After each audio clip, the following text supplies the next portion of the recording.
வணக்கம்.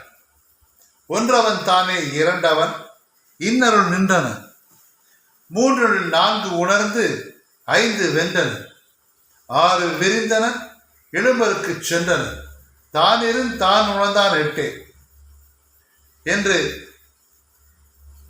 கடவுள் வாழ்த்து பாலோடு துவங்குவதுதான் திருமந்திரம்.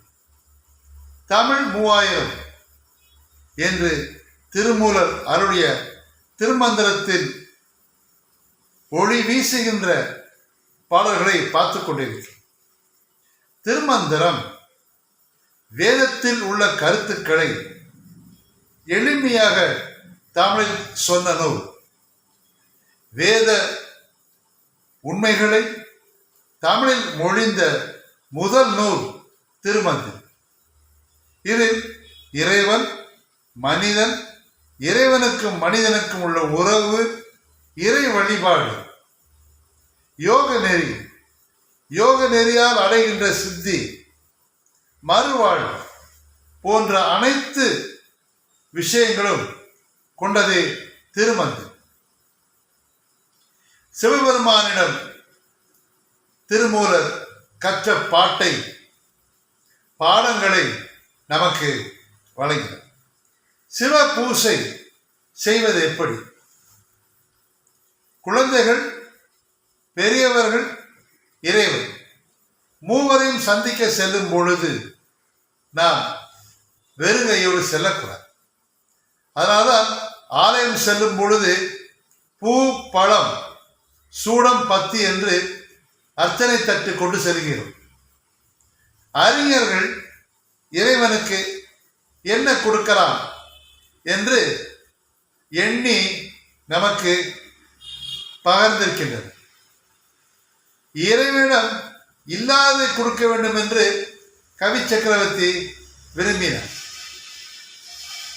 நாராயண நாய நம எனும் நல்லெஞ்சல் பாராளும் பாதம் பணிந்து ஏத்துமாறு அறியேன், காராரும் மேனி கருணாகர மூர்த்திக்கு ஆராதனை என் அறியாமை ஒன்றுமே என்று நாராயணனுக்கு அறியாமையை கொண்டு சேர்த்தார் கம்பர்.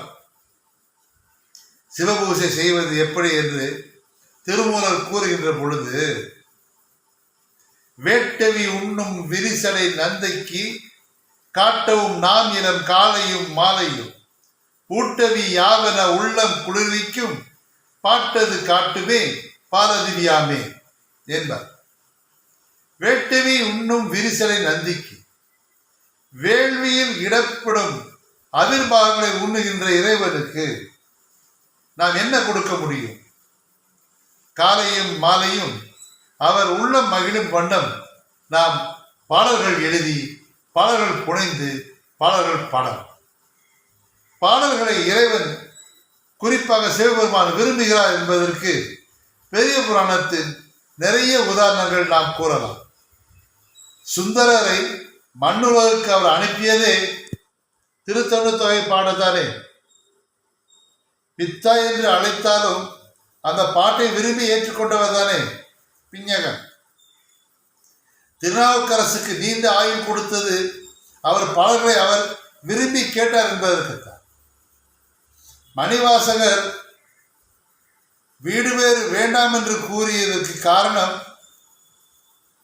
திருவாசக பாடல்களை மனமுருகி சிவபெருமான் கேட்டார்.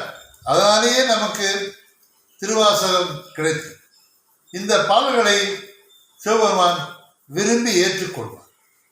அதுதான் வேட்டவி உண்ணும் விரிசலை நந்திக்கு காட்டவும் நாம் இதன் காலையும் மாலையும், ஊட்டவி யாவன உள்ளம் குளிர்விக்கும் பாட்டது காட்டுமே பாரதிவியாம். நன்றி, வணக்கம்.